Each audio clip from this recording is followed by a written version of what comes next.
មិនស្រឡាញ់ចាំបាច់អីធ្វើដូចស្រឡាញ់បើមិនស្រឡាញ់ចាំបាច់អីធ្វើដូចស្រឡាញ់លំសំដីផ្អែម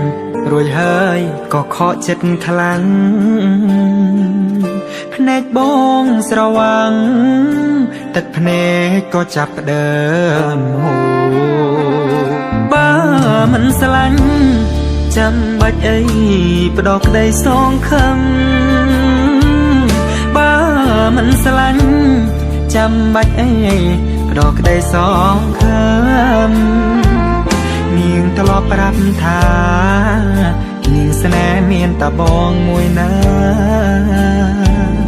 ផ្ដោស្នាមញញឹមមិនដឹងថានាងគោហង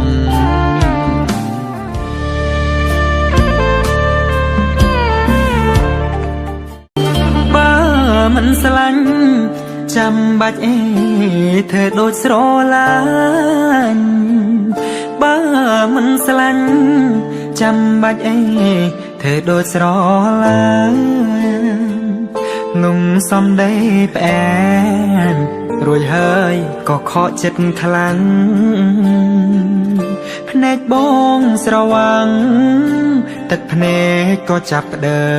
មហូរបើមិនស្រឡាញ់ចាំបាច់អីផ្ដោក្ដីសងខឹមបើមិនស្រឡាញ់ចាំបាច់អីផ្ដោក្ដីសងខឹមនាងធ្លាប់ប្រាប់ថានាងស្នេហ៍មានតែបងមួយណាផ្ដោស្នាមញញឹមមិនដឹងថានាងគោ